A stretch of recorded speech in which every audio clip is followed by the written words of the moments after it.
The whole time where the Meek and Drake was going through it, you said the best explanation. You was like, how did my nigga lose? Like, you got the baddest chick, he on the biggest tour. Like, you know what I'm saying? How was that? Like, because I mean, just on some G shit, like, nigga ain't lose to nobody. Right. Now y'all better study the game and how the game go. I love the answer. You gotta study the game. Like, have you ever had a conversation with Drake since that? Like, no. Like, nah? No. Okay. Is that something you willing to have? Like, to squash it? Because at the end of the day, they both rich niggas. Like, you know what I mean? You gotta understand, it's like this. Okay. Shit, we all rich niggas. That's what I'm saying. I know what Meek Mill getting. Everybody don't know what they business like. I don't know what's really touching the bank account. But I like that shot. That's yeah. That was a nice one. That was a nice one. I like that. Yeah. You either be,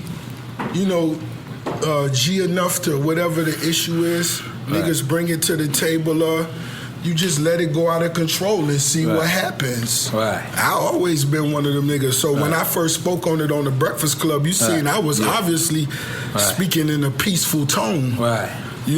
Because that's my way of telling niggas, y'all niggas need to tighten up so niggas could get it right. Because if you assuming a nigga respect whoever your big homies is, you wrong. If you assuming me, and for my dog, I ain't, so it's whatever. Right. If it's gonna be whatever. If it's gotta go there. Yeah, if it's gotta go there, man. Renzel gonna jump off the porch on your ass. How are you mother suckers doing today? Welcome to DomisLive News. If you guys are new to the channel, make sure you guys subscribe. If you guys enjoy my videos, be sure to drop a like. Thank you. Rick Ross had a chance to sit down with DJ EFN and Nori. Now, I love this podcast. It's one of the best podcasts ever. I had a chance to listen to the episode with Snoop Dogg the other day. Great stuff, but we're not going to be talking about that. So they sat down with Rick Ross, and Rick Ross talked about the situation between Meek Mill and Drake. Now, what he talked about was the fan perception of Meek Mill, right? Now, there's a lot of Drake fans out there, and what they say is they'll say things like, Meek has fallen off. Meek is a bum now. He's a garbage rapper. But they'll more say things like, your career's over. And Rick Ross and Meek are just sitting there like, what? Like, what are you talking about? What are you talking about? His career's over. Like, this dude is still getting $20,000 a show. We're talking about earning anywhere between $10,000 to $20,000 for performing at a club. So this dude is still getting that money. He's still bending Nikki over backwards on the couch. He's still getting head from her in the Maybach while cleaning his watch with her tongue. So he's sitting there like, huh? How did I fall off? Like, nothing has changed. And that's the thing. Sometimes the public can have a perception of you, and that may not be the case of what's going on in your situation. Now, Rick Ross was also asked the question, would he stop the beef between Meek Mill and Drake? Now, the thing is this, man. Rick Ross can't even stop the beef between Wale and Meek Mill, and they're on the same record label.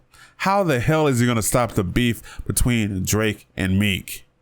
Now, everything else Rick Ross said came off cool in his interview. Now, I've had a problem with Rick ever since he started to diss Drake and Baby. Like, when he started to do that, I don't know, man.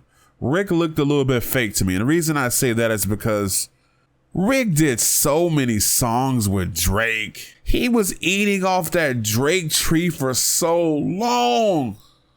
There's probably about 5 bangers that Drake and Rick Ross was on together. But Rick Ross just kept on eating from that tree up until that tree was like, nah, no more favors for you. Then you wanted to change things up. So basically, you grew from this dude, you took from this dude, but when a situation presented itself, you turned your back on him. The same thing happened with you and Baby. I mean, how many times has Rick Ross and Cash Money done business together, but as soon as the situation presented himself, he took shots at Baby. Now I can understand like him being friends with Lil Wayne, right? and taking shots at Baby because Baby wasn't paying Wayne this and that. Like, I get that.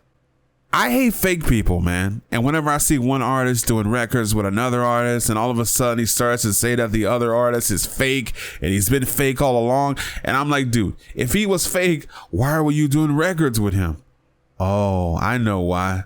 Because you were using him. It's all about the money. Anyway, this is DomisLive. You guys have a great day and I'm out.